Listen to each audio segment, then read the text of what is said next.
가정이 사회의 기초라는 말은 지극히 당연한 말이지만 오늘날 이를 다시 강조해야 하는 시대가 되었습니다. 그만큼 가정이 병들고 붕괴되며 해체되고 있기에 그렇습니다. 이에 얘가 1인 가구가 증가하는 것이고 아울러 결혼에 대해서 부정적으로 생각하는 사람들이 많아졌다는 것입니다. 실례로 2000년 1인 가구의 비율이 전체 가구에 비해서 15.5%였는데 2020년에는 2배나 증가가 되어 31.7%가 되었습니다. 아울러 결혼 정년기에 있는 사람들의 결혼에 대한 부정적인 생각들이 많아졌습니다.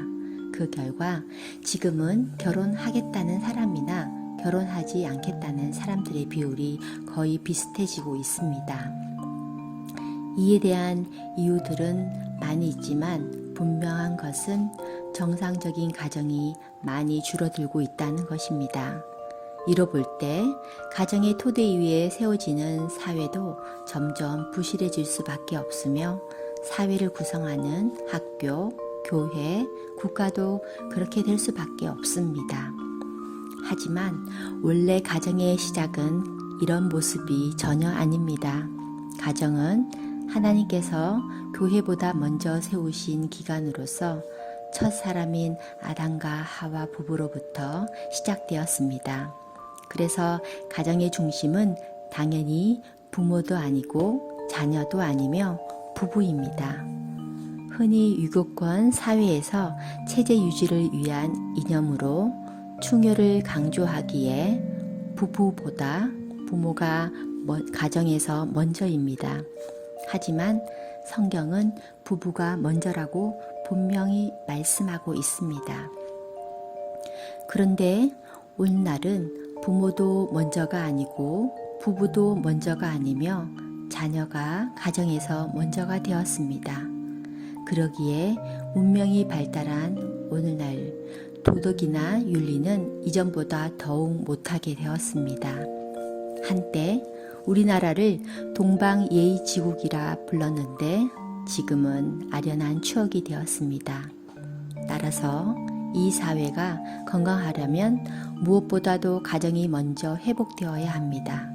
이 가정의 회복은 원래 하나님께서 의도하신 가정의 모습으로 돌아가는 것입니다.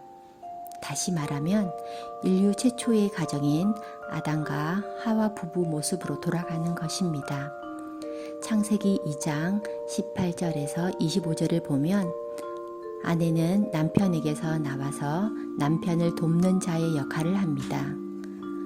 남편은 자기의 갈대대로 만들어진 아내를 향하여 내 뼈 중에 뼈요 살 중에 살이라고 부르면서 마치 자기의 소중한 몸처럼 아내를 대합니다.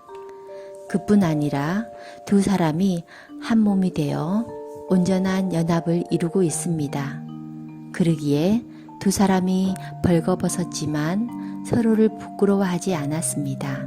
참으로 행복한 부부, 복된 가정의 모습이라 말할 수 있습니다.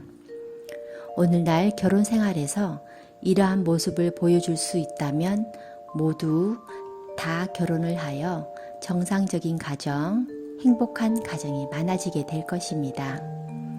하지만 안타깝게도 오늘날은 결혼의 모습이 많이 왜곡되어 가정이 점점 병들고 붕괴되며 해체되고 있으며 사회도 이의 영향을 고스란히 받고 있습니다. 따라서 무엇보다도 먼저 가정의 회복을 위해 애를 많이 써야 합니다. 그뿐 아니라 건강한 가정은 건강한 결혼을 통해서 시작되기에 결혼에 대한 교육, 결혼에 대한 기대, 결혼의 중요성 등을 제대로 가르쳐야 합니다.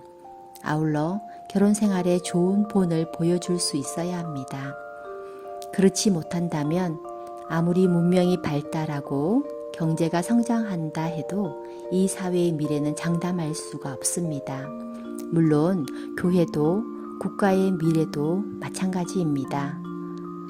사랑하는 성도 여러분, 우리 모두 이를 기억하는 가운데 결혼과 가정에 대한 분명한 이해를 가지고 행복한 부부생활, 복된 가정생활을 할 수 있었으면 합니다. 아울러 건강한 사회를 이루는 성도와 교회가 되었으면 합니다. 오늘 하루도 복된 주일이 되기를 빌며 주 안에서 샬롬을 전합니다.